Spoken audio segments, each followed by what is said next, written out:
Hi, everybody, and welcome to our complimentary webinar, which is brought to you today in partnership with Sprinklr, who is Auscontact's national gold sponsor.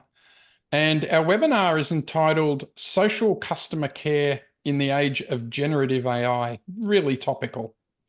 In the spirit of reconciliation, Auscontact acknowledges the traditional custodians of country throughout Australia and their ongoing connection to land, sea, and community. We pay our respects to elders past and present, and we extend that respect to all Aboriginal and Torres Strait Islander peoples joining us today. Today's webinar will run for approximately 60 minutes, and during that time, with the help of today's special guest, Angie, we hope to spark your interest and engage you in the conversation, as well as provide some ideas to take back to your respective business. To round off the session, we'll be having a Q&A at the end of the webinar. All right. So I'm Simon Chris. I'm a director at Auscontact, and I'm your moderator for today. While we're waiting for everyone to join us, let's just use this time quickly to run through some housekeeping issues. I want you to remind you to interact with us today because we want to maximize the benefit for you. You've taken the time and we want to make sure that that's maximized. There's no need to take too many notes or take screenshots or whatever, because we'll be providing you with a recording of this webinar after the event. If you do want to interact with us, and I encourage you to do that, please use the Q&A button on the control panel. You can ask questions and or make comments for Angie or myself from time to time, and I'll keep an eye on those. We do have a full Q&A at the end of the webinar, but please feel free to type your questions as we go along so that you don't forget to ask them. And if it's highly topical to where we are, we may do it right there. Otherwise, we'll do it at the end. We're also going to be running a few polls today, so keep an eye out for those. You'll see them turn up throughout the webinar, and we encourage your participation in those polls. If you're listening through headphones or speakers and experience any issues with your internet connection, please note that on the control panel, you can click the raise hand button, and one of our incredibly friendly Auscontact team will immediately get to your aid and help you out. Or you can just go back to your registration confirmation email, and all the relevant phone numbers or access dial-in codes and things are available for you there. Okay, let's get this underway. I am now going to introduce our key speaker for today. Angie Lopre is a solutions consultant across Australia and New Zealand at Sprinklr. Angie, welcome. Thank you, Simon. Very excited to be here. Hi, everyone. I'd love for you to just take 1 or 2 minutes and tell everybody a little bit about yourself. Of course. So again, hi, everyone. I'm Angie Lopre. I'm a solutions consultant here at Sprinklr. What that means is basically I understand our customers' use cases, their challenges, their current state, and design the solution for them. So I work across the platform, even though today's focus is only on social care. I also work across industries, spending a lot of time in retail. And I also work with customers of all shapes and sizes. So I hope that everyone will take away some insight from today's session and bring it back to their teams. And I hope you mean that the companies are different shapes and sizes rather than the Yes, customers are different definitely. shapes and sizes. That's exactly what I meant. And whereabouts in Australia are you based? I am based in Sydney, so I'm actually new to the city. So I just moved last year. Previously, I was living in Tokyo, where I started with Sprinklr. So I do have exposure to working with brands there, as well as with brands here. Well, then welcome to Sydney. Thank you. Thank you. Very happy to be here. All right. So look, I think we'll just kick this off. I had a few questions that I wanted to shoot at you, get your answers and things. And then I think we'll just go along with the discussion as we go, if that's all right with you. Yeah, perfect. Sounds good. All right. So let's start off with this. One of the key concerns for leaders today, business leaders today, is how do they deliver consistent brand experiences on social channels? right? Because it's not easy. In your experience, what's the difference in the vision of those brands that are successful when it comes to customer service and leveraging contact centers versus brands that are unsuccessful in trying to make a mark in those social channels? Great question. So, from my experience, Simon, it's simple. It can be broken down in through a three-pillar approach, and this is actually the same approach that we follow at Sprinklr. We are expected to learn this by heart, and I have a slide that is able to break this down for us. So, let me share Oh, my screen. great. Let's share that. And Simon, I might just ask for you to confirm if you can see it Yep, on your side. I sure can. Okay, perfect. So I'll take you through the slide from the very left-hand side. So the best experience is when your customers don't need one. And the second best experience is when customers can help themselves. And the final experience is when agents are empowered to solve issues in their first interaction. So let me go into each one Yeah, in could one. you unpack each one? That'd be cool. Definitely. So let's go back to the first one, right? On the best service experiences when your customers don't need one. So Hmm. to be able to achieve this, brands need to be more proactive rather than reactive in their approach. In other words, they need to be able to understand why customers are reaching out to them so that they can proactively address these issues rather than waiting for the customers to reach out to the brand, flood their contact center, which ultimately helps with reducing the volume within the contact center. Yeah. So this can be done by looking at your own contact center data, but I think as equally important is looking or listening to what customers are saying online about your brand, about your products, about your services outside of your own channel. So when they're not tagging you on social, or maybe they're talking about you on review sites. Hmm. Productreview.com.au is a site that is that I get commonly asked about, and other blogs and forums again where customers are talking about brands today. So, combining that data, which we call unsolicited feedback, with your contact center data, then gives you that holistic view of your contact drivers, of why your customers are reaching out to you. Okay. So, with that, Simon, I think you can imagine how much data there is in the contact Tons. center alone and Yeah. with the publicly available data, the unsolicited feedback online. So, this is where generative AI, our topic of conversation today, helps with analyzing that data. So, generative AI now is able to quickly summarize those insights for you. So, it takes the manual work out of the analysis, giving you more time to then take action on that insight. So, an example of this is at Sprinklr, we have a capability called Insights Hub. And within Insights Hub, the generative AI, is able to proactively identify these issues as they arise. So you're not Hmm. having to manually look at reports every minute of the day. And it will tell you what the root cause is. So why is there a spike in cases related to login issues? What is causing that? And recommend the next step. And maybe that next step is to share this insight with the engineering team to resolve this issue, or maybe that's to share it with the R&D team to improve the product, or maybe that's to share the insight with the marketing team who can then proactively send an email to all customers who are affected by this issue so that customers don't have to reach out to you directly. Does that make sense so far? Yeah, it does. And you're right. There must be a mountain of data out there if you start looking at, things that are being said in Reddit or off on this channel or that channel. Or yeah, it's a lot of data.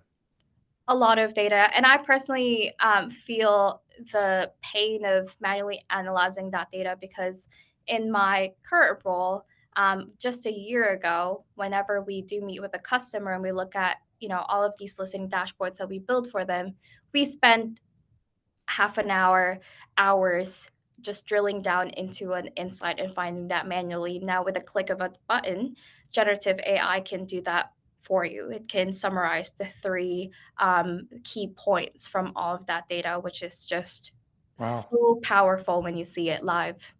Yeah, absolutely. Okay. Yeah. What about the second one? For the second one, so the second best experience is when customers can help themselves. Nothing is more satisfying for me than finding the answer to my question or finding the solution to my problem through a quick Google search without Yeah. having to contact the brand directly or having to wait for an agent to come online.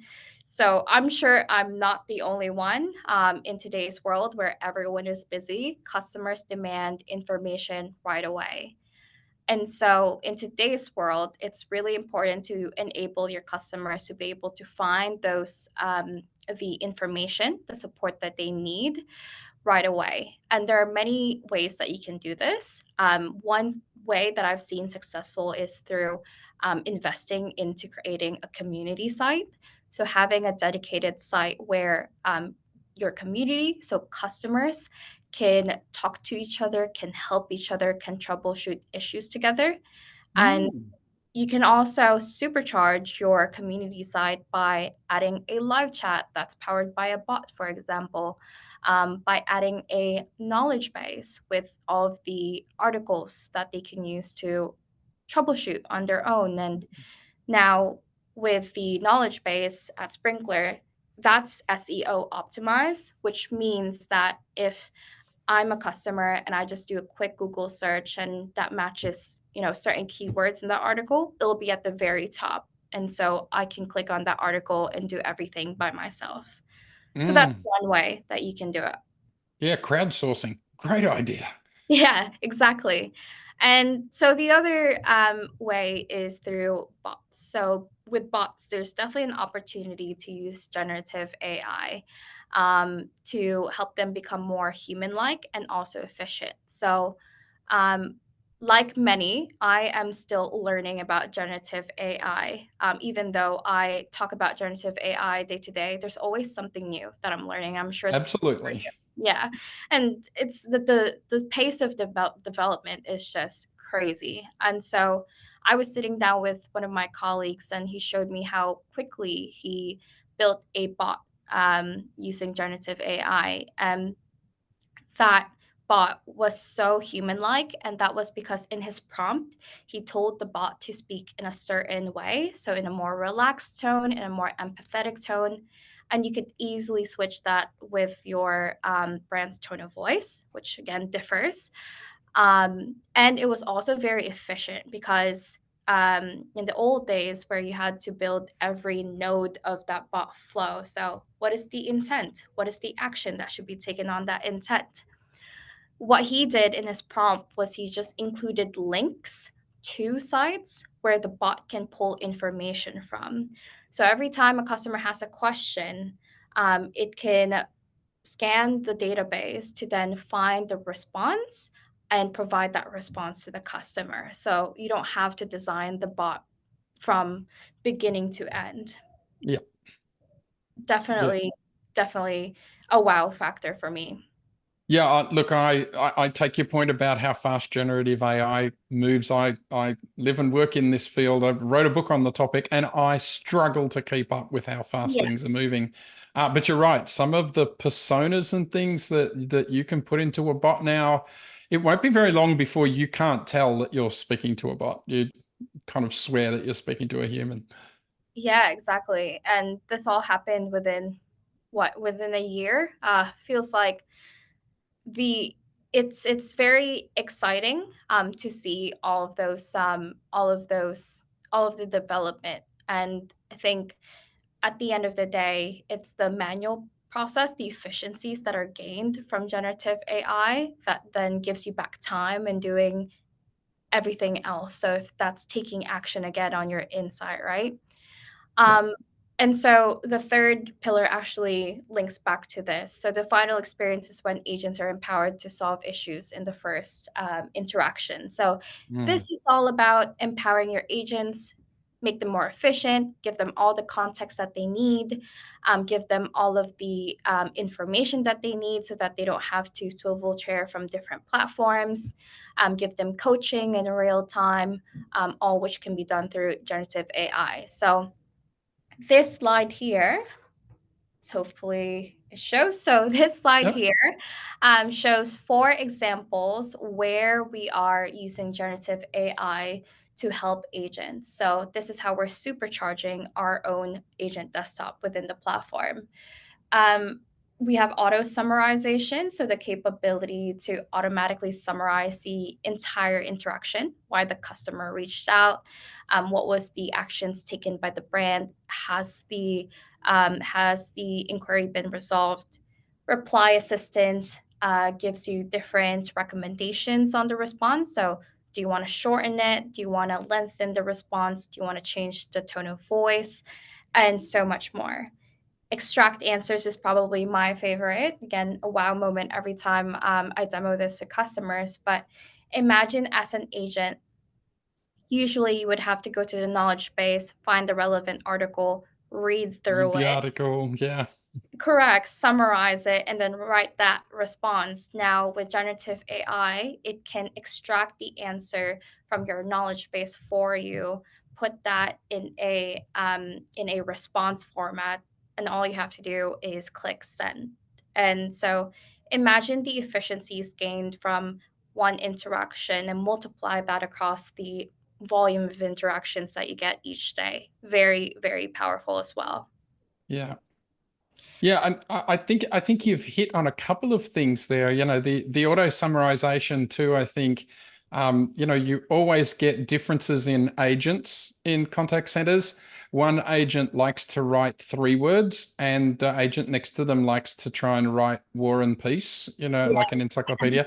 At least this way, the summarizations are consistent, and you can make sure that you include a certain data point that you're going to want to search on later in every summary so that you can kind of pick that up. And similarly from your extract answers, I think it makes the agents quicker and it makes their job easier, but how much shorter must it make induction training? Because instead of having to learn all of this stuff like a parrot, they can just look it up when they need it, right? Yeah, definitely. And that just reminds me of a customer that I work with who, as part of their induction, as part of their agent training, the agents have to go through a 300-page manual. Wow. Still a physical manual that they have to go through, and they still use it day to day. Well, at that point. And so we explored digitizing that for them and layering AI on top of that again to be able to extract those answers. So your seasoned agent could be work or your new agent could be working like a seasoned agent within the first day. Yeah. Wow, that's powerful. Okay, just for everybody on the call, we're going to kick off a little poll in the background, and I'd encourage you to join in that poll and answer the questions. While they do that, Angie, we'll keep kind of moving forward into the next question. And it's just one that I have, which is, in your opinion, what are some of the big challenges that customers are facing on social media? And is AI helping them with those issues? And if so, how? Yes, definitely. So there are 3 main challenges that I see. And because I'm a lover of slides and visualizations, I have another one prepared for this. Oh, awesome. And so I'm going to take you through each one, starting with the first one. So the number of channels that customers are on and that they expect brands to be present on to be able to help them is continuing to grow exponentially. Almost every month, Threads as an example came out. All of the brands that we work with were scrambling to understand how they can support or connect with customers on that particular channel. That's just one example. Mm. So, secondly, imagine with the increase of channels, the number of interactions across those channels and the amount of unstructured data that is coming from all those channels. Now, I work with customers at different maturity stages. So some of them could be doing this, or previously in their previous state, could be doing this manually, or they could be using different platforms to make sure that they're able to support customers across those channels. The challenge with that is it makes it so difficult to pull all of that data together to make sense of it all. So the benefit of having a unified platform is it's much easier to do your analysis with everything in one place, which I'll get into more detail later on. But with the amount of unstructured data coming from those channels, how do you manage the volume at scale? How do Mm, you make sense of it all? Like which messages should you respond to? Which ones should you deprioritize, or which ones put your brand at risk that need priority, that you need to be able to share with the relevant team so that you can take action right away. And so that's the second challenge, is the amount of unstructured data available. And then lastly, the change expectations of connected customers. And I feel this as my customer myself. I'm sure you do as well, Simon. Customers trust each other more than they trust the brand. I'm more likely to listen to my friend's recommendation on Instagram rather than what is being marketed to me. They also expect personalized attention. So the expectation that I'm a customer, you should know my history with the brand and use that information to personalize my experience with you. yeah. And when they have a great experience, they'll tell the whole world about it. And that's why it's even more important to be able to consider that when building your social strategy. And then lastly, we touched on this earlier, but customers demand instant resolution. They just want information right away. Yeah. So that's one, two, three challenges that I see. And how do we solve for these challenges? Can Um, I jump in though and double click on one of those one of the challenges a little bit? The first one, the ever changing digital channels. That like there are just thousands out there. You previously, as you said, lived in Tokyo, where I know Line is absolutely king.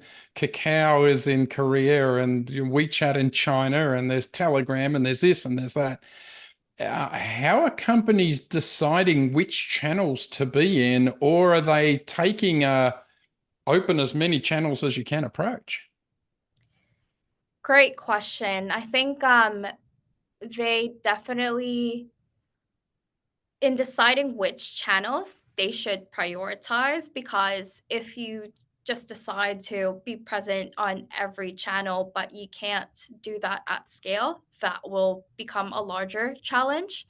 And so they what successful brands do is they first get an understanding of where their customers are, and then Hmm. based on that, they can then prioritize building a presence on those channels. So one example of that, a recent conversation I had with a financial services company, they found through their own research, through listening, that there are international students who are based in China, who are looking to move to pursue their studies here, and they are not getting the information that they need locally. So that was a key factor in why they decided to open a WeChat account. WeChat, yeah.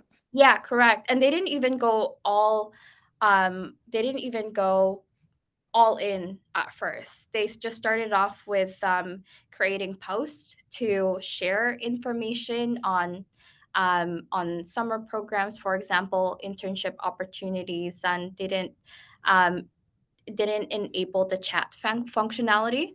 But once they were seeing that there is engagement on that channel, that was when they decided, okay, maybe it is time for us to open that chat functionality to be able to service our potential leads coming from that market. Because for us, at the end of the day, that's revenue.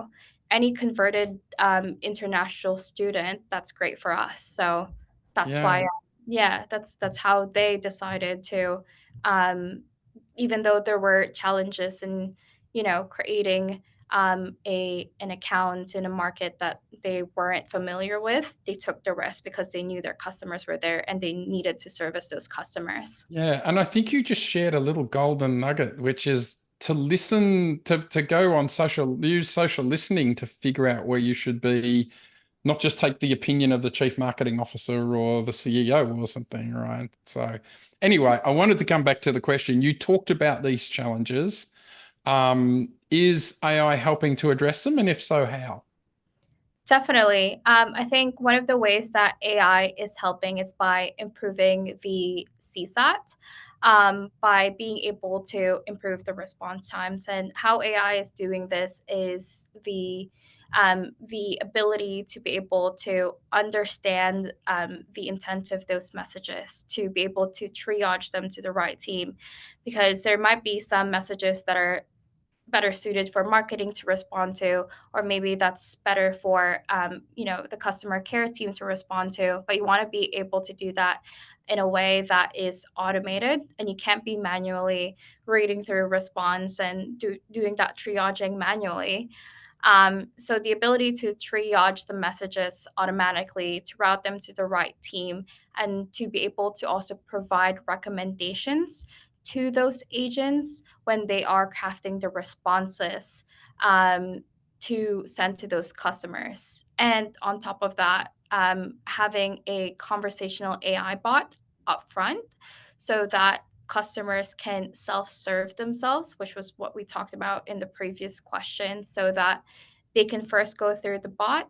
And if the bot can answer their question, great. They didn't even have to, connect with an agent. But if Oh, they still need further help, then let's connect them with an agent for more complex inquiries. And the agent will have the AI capabilities that they need to be able to respond quickly to that got it. question. Got it. Yeah. And I think AI, that same capability can also will help with detecting where the risk is. So maybe there's, a complaint that we need to be able to prioritize and again route to the right team. Is this message potentially brand damaging for us? So again, very similar to what I talked about previously, where it's the capability to understand the intent of the message, which then will help with determining how do we route that message and who needs to respond to it. Yeah, and understanding the intent is so much different from just understanding the words that are being, yeah, it's what truly are they asking for? What's the true intent? That's a really good point. All right, look, thanks for that. We're going to drop another poll here, folks. The last poll actually came up three answers that were pretty much a third, a third, a third. So it'll be interesting to see how this Sprinklr poll goes. I encourage you to start dropping your answers into that. And while we do, we'll think about posing a third question for you, Angie. I'm gonna make it difficult for you today. I've got about five big questions that I want to hit you with. Okay. So the third one is, a big factor in improving CSAT, or whatever, however you measure that on social channels, is creating better self-service. That's what we just discovered in your last point, right? So one of the components of that is augmenting conversational generative AI bots and things. So how in your view is generative AI specifically helping in this space? Definitely a loaded question. So I'm It going is. to try to break it down into two parts. So, in the first part of my response, I'm going to explain how we traditionally measure the success of these bots. And then in the second part, I'll go into what the Sprinkler framework is for measuring their success today. And so, again, because I'm a lover of slides, I've got a slide to help visualize this because I We know do it's love a quite a slide. lot. Yeah, it's quite a lot. Um, So again, no need to take screenshots because I think, Simon, you mentioned that we'll include a recording of this where they can We refer will. back to this. We will. So this slide has a breakdown of some of the common metrics that we see when measuring the success of bots. And these traditional metrics that are used to evaluate conversational bots focus on more quantifiable data, mouthful, quantifiable data, but they don't really take into account the nuances of having a natural conversation. So, starting from the top, we have task completion rate, average resolution time, containment rate, and user satisfaction survey. So, just a few examples. I'm not going to go into too much detail in each one because I want to focus on where these fall short. So, Okay. with task completion rate, what we see is that this doesn't really consider the quality of the resolution or the user satisfaction. So if you think about it, a bot might say that it's completed a chat, an interaction, but it's given them the wrong answer. So in that Yep. case, it's not really an accurate representation. And then with average resolution time, it is challenging when you have different levels of complexities when it comes to queries. So a simple question might take 1 or 2 minutes, but then you have more complex queries, which could take more time. It's totally understandable. It's because there are more steps that were taken to be able to resolve that query. Mm. And then we have containment rate. And so with containment rate, this prioritizes keeping customers within the bot interaction, even if the bot can't provide a satisfactory solution. So just because a customer has decided to stay within the chat doesn't necessarily mean that they've had a good experience because maybe they just needed to. They I just think got we've all had. frustrated. Correct. Yeah, they all just got frustrated and they just really need their answer. And so they have unwillingly stayed in that interaction. So can I double click on that one just before you go on? Because in the poll that we just did, by far, containment rate is kind of the primary metric that people are thinking about. So this is obviously a topical one. So can AI play a part in helping to decipher which interactions were successful and which ones were just we don't know, they just gave up, or whatever that is?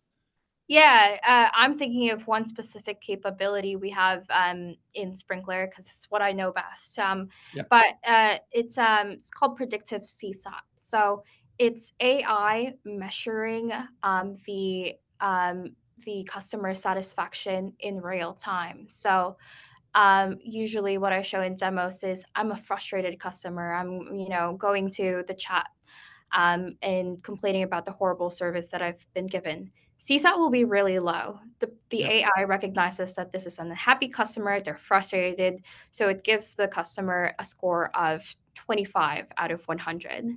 And then throughout that conversation, you can actually see that customer satisfaction change in real time. So, as I'm speaking to an agent, the agent has been really useful. I can see that, slowly increasing until the end of the interaction when that was the best service that I've gotten. It's gone from a 25 to, a 98.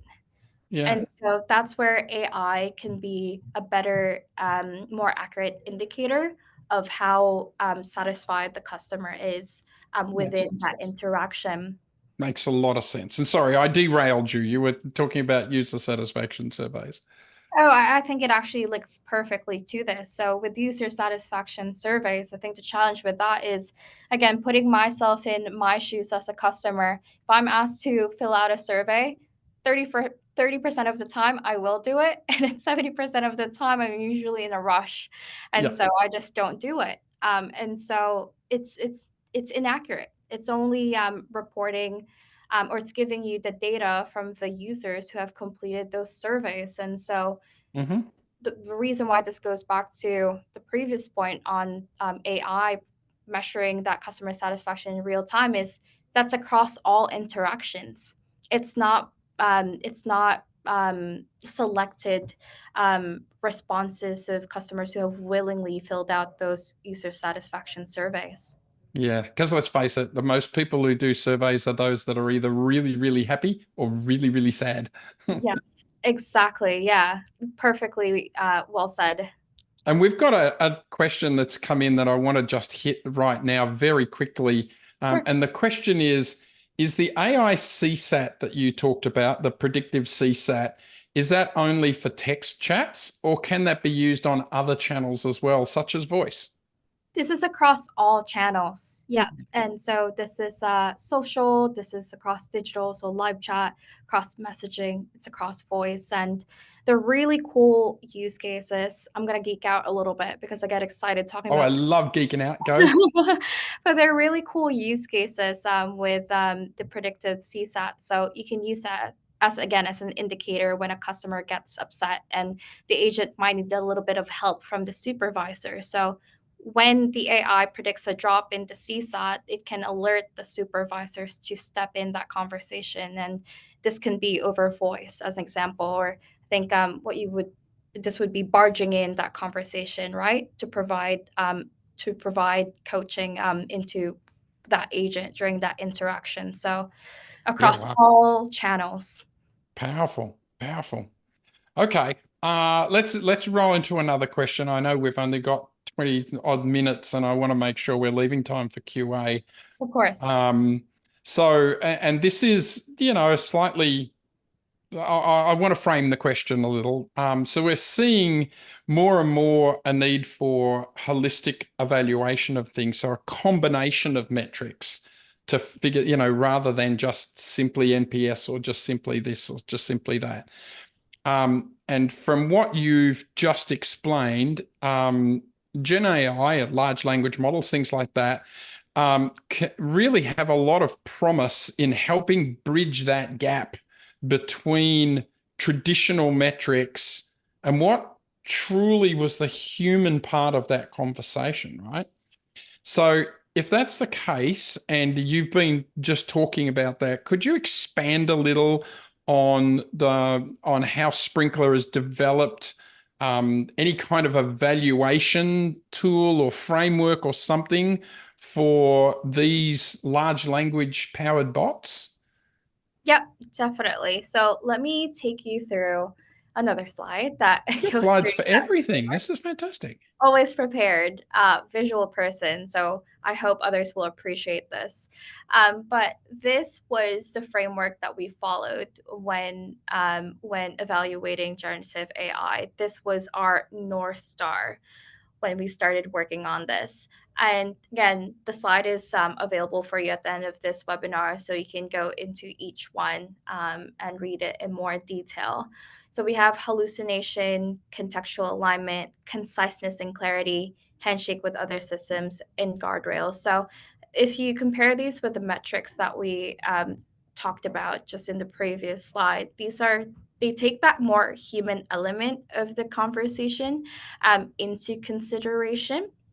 And so, just two examples of this to bring it to life, because I myself, that slide, truthfully, was put together by an expert who is much more knowledgeable in this area than I am. And I needed examples to just understand like how that actually plays out in real life. Yeah. And so I thought this one was especially helpful. So checking for contextual alignment, what does that actually mean? So imagine a customer who says, I see my parcel is out for delivery. Can you please deliver it to my workplace instead of my home address? And as a human, you would understand that the user is unavailable at the home address that they have given us, and then at the time Mm. of the delivery. So Yep. as humans, we understand that. So the best answer would be fine, absolutely. Just give us the address to your workplace and we'll deliver your parcel there. And the less relevant answer would be, would you like us to reattempt delivery later to your home address? So it missed the point. It missed the context of that inquiry. So that's one example. And this one I think is also quite straightforward, checking for conciseness and clarity. So Mm. I'm someone who hates wordiness, even though I know I can be very chatty at times. So in this example, we have a customer asking, what steps should I take to apply for a loan? And so the context, as we understand, is the user is inquiring about the loan application process at a bank. We want the most efficient answer. So to be able to deliver the response in the least amount of words, most concise way. And so you can see the difference between that first bullet point, the efficient answer versus the less efficient answer. And when you look at the two, again, keeping in mind that when we think about how human-like can the bots be, the ideal would be the first rather than the second. Yeah, it almost does mimic human behavior, doesn't it? I mean, all of us have that friend that you don't want to ask a question of because you know you're going to have to sit there for 7 minutes listening to an answer that actually they could have given in 30 seconds. But they Yes. just like to be verbose and things like that. So I guess here it really is imitating human form. Yeah. Anyway, sorry, keep going.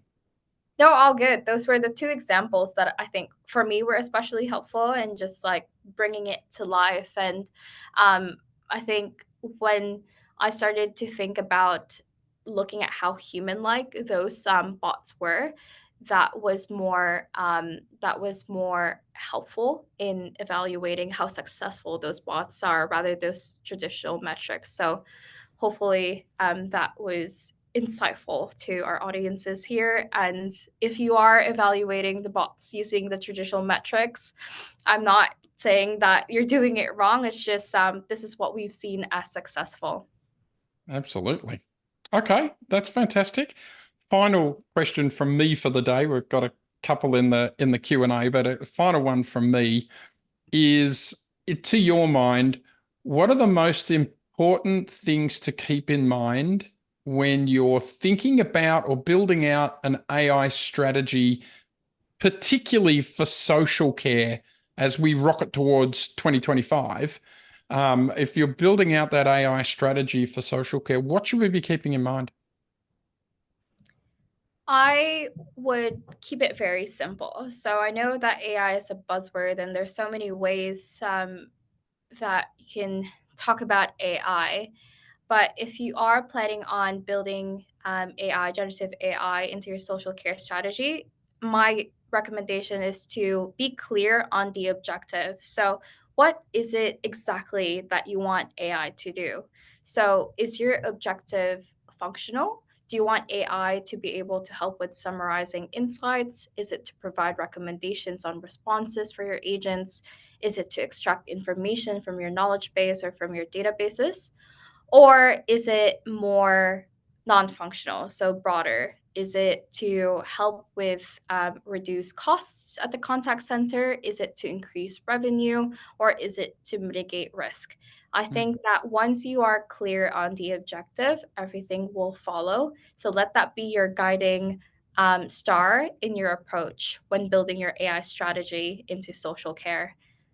And we followed this mindset when we were working towards building our own strategy for incorporating generative AI into our platform. So different phases, starting from the first phase, we wanted to focus on assistive generative AI where there's less risk. And so an example of this is the capability to summarize insights, right? Mhm. And then we moved on to the second phase where we started to build capabilities that were more generative AI inclusive. And so that includes the chatbot that I was talking about at the very start of this webinar, and very excited about phase three where we are now. And it obviously does not stop there. We're still working towards the latter stages of the development, but with phase three, we're now working towards generative AI first capabilities. And you'll see here that an example is Ask AI Plus. So what we've done is we have built our own chatbot. We are feeding it information from our own knowledge base, from our own databases, any data documentation that we have. And so, as someone in my role, a solutions consultant who gets asked a million questions about our capabilities each day, I can just ask AI about our own AI plus about, do we support this channel? What can we do on this channel? And it will provide me that recommendation. And Wow. that capability that I'm talking about, that can be replicated for your brands as well. So with your own data, and so it can be useful for your teams as well. So And very how are you handling that stuff where there's stuff in systems everywhere, but some of it is stuff that you don't want to or really shouldn't share with the customer, right? That might be internal. yes. So how do you make sure that AI is only kind of giving the stuff that can be shared and not the confidential stuff? It's a great question. So my first response to that is we have uh, different bots that are only internal only, and Hmm. another one that's customer facing. So obviously the data that we feed into those respective bots are different use cases. So as Yeah. long as you're clear on the use case, who is it for, what are they trying to achieve, you would design it accordingly. And also there are guardrails in place where it's not disclosing any confidential information based on previous searches, which is very, very important. Okay. Now we've got a couple of questions from the Q&A and we're going to run that. Sure. Alistair, and hey, Alistair, thank you for joining. Has asked, you talked earlier about auto summarization, and the question is, can you configure that auto summarization to a maximum? Like, can you get it to say, summarize this in 20 words or summarize this in 3 sentences, or like, can you put that a parameter around it like that? Hmm. Never thought about it, to be honest. But the way that it's built in the platform right now, it does not support that. However, I work with a team very closely, who is leading that development in generative AI, and it's all about the prompt engineering. So if we can do that in the back end, I'm sure like the capability is there. We just need to enhance that capability. Yeah, enhance the prompt. Yeah, okay. All But I'm right. curious myself, so I will double check and see if it is possible. Awesome. Alistair, thank you for a question that Angie couldn't just answer off the top of her head. Like it when that happens. The next one is it possible to evolve and train the AI CSAT, the predictive CSAT, to communicate with internal CRM systems and things like that? I'm just reading the question here, Simon. Just open up the Q&A. So are we looking at the last Yeah. question here? The last question there, yeah. To evolve and train the AI CSAT bot to communicate with internal I'm not CRMs. quite sure what the use case for that is, but yeah. Yeah, it'd be great to get a better understanding of what that use case is, but I'm just thinking about how so Sprinklr is able to integrate with the common CRM, so Salesforce as an example. So what we're able to pass to Salesforce is that predicted CSAT score.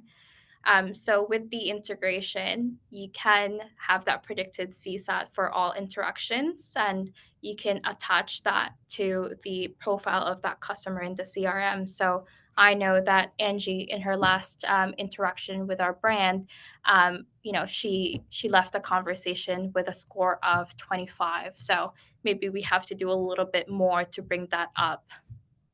Yeah, I know a user of this technology, and I won't say who, but they originally started off comparing it to human in two ways. So where there was a predictive CSAT, they went and looked at if the customer scored the interaction themselves, Yeah. what was that CSAT? But they also got their quality people to evaluate some of those and Mm, give what the quality person thought the CSAT would have been or should have been, yeah. to see how close the AI was. And it was so ludicrously close. I mispronounced that word, but how close it was that they, in the end, like very soon, it was about 4 weeks, they just stopped using the humans and just were believing because the human in the loop kind of wasn't needed. So yeah, it was quite powerful. Yeah. All right, here's a big question, and all of us in AI get this question a heap, and I'm sure you can see it on screen. Big concern is data being shared with large language models such as GPT-4 or Claude 3 or, whatever that might be. How does Sprinkler manage that? Such a big question that I get on a daily basis. And so I have the documentation to share that would explain this in much more detail and would do a better job than I would. So if I'm able to share that with the participants after this call or after this webinar, or if you can drop me a LinkedIn message, I'm sure my LinkedIn profile will be shared afterwards. I'm happy to share that with you. And if you need to further discuss the information on documentation, I'm happy to also connect you with someone in my team to be able to do that. But keeping my answer short, we have guardrails. We work with customers in highly regulated industries, which is why this is something that we take very seriously. So we are prepared for conversations like this. So let me connect you with the right people to be able to have that conversation with you. Yeah, I'm often amazed how much this question comes up, and it's almost like we're scrutinizing AI to a level that we haven't scrutinized any other technology. Like I say to them, what would you expect of Salesforce, or what would you expect of any of the other vendors out there? Yeah. Are they SOC 2 compliant? Are they this GDPR certified or HIPAA certified or whatever it is? Which is often more than the company who's buying it is. I used to work for a large travel company, and they were always asking the vendors, what's your security standards? Yeah. One time I asked my internal IT department, what's our security standard? And it was way lower than the partners.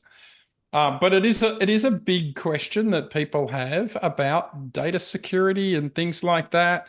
I think it depends on how you choose to use the models that are out there. That will change that up. But absolutely great point that people can reach out to you via LinkedIn, and connect with you and get those kinds of answers. Yep. Um, And just on, sorry, Simon, to yeah. interrupt you, but just on data security and privacy, we actually have a public facing portal. So our audience could easily go there and just look at the certifications that we have, any questions they have around data security and privacy, just to get like an initial overview. And again, happy to answer any other questions that are not addressed there. Okay, in the last few minutes, I'd love to get a couple of examples from you of companies that you've seen. You don't have to name them, just the industry type of thing, Sure. unless you want to name them. Who's doing this social customer care, social customer service, social CX? Who's doing that really well? And maybe just for fun, throw in a horror story. I love this. Okay. I'll start with a good example. And so Yep. this is a project that I worked in um, recently. So it's a retailer here, but they do have a global presence, and they recently took the leap to integrate their Salesforce environment with Sprinklr. And with that integration, they've actually, because we offer two different ways. Do you want to stay in Salesforce and just have access to some of the capabilities that we have, predictive CSAT as an example, to enrich your customer profiles in Salesforce? Or do you want to be able to to have access to everything that Sprinklr is able to offer within the agent desktop. And so they took the leap and they decided we're going to go all in Sprinklr. So Salesforce is still there. It's still their baby. They love it very much. It's still growing Yeah. every day, and we don't want Yeah. to take that baby away from them. But they now have access to all of the capabilities, some of which we mentioned today that otherwise they wouldn't have access to. And an example of that is they have a huge library of knowledge-based articles that, again, agents are manually scrolling through, taking them time to find the right article, summarize that, put that into a response. Now that's just a simple widget. That's a simple box in the agent desktop, and AI can then there's now the opportunity to extract the information right away and just surface that to the agent. And so we started off with ANZ, slowly worked towards some other teams within their contact center globally. So that was an especially proud moment. And so I think they're doing really well because they're adapting. They're adapting to the change. That's what I consider as a successful brand, is someone who's open to change and open to the value, to the positive business outcomes from the platform. And although risky, maybe agents need to relearn how to use the platform, it's worth the risk. Yeah, I got to say, before I get to the horror story, Yeah. I used to work for Expedia, and we implemented Sprinklr. And I'm not endorsing it. I'm just saying we used Yeah. it, and our use case was that we just needed to socially listen so that we could respond faster. So as Mm. you can imagine, Expedia is a travel company. Yeah. So we started listening for things like delay and Dallas Fort Worth or cancel LAX. Because if people were starting to, on their Twitter, on their threads, on their Facebook, on their whatever, talk about delays and cancellations coming out of Dallas Fort Worth, they would do that well in advance of airlines formally notifying anybody.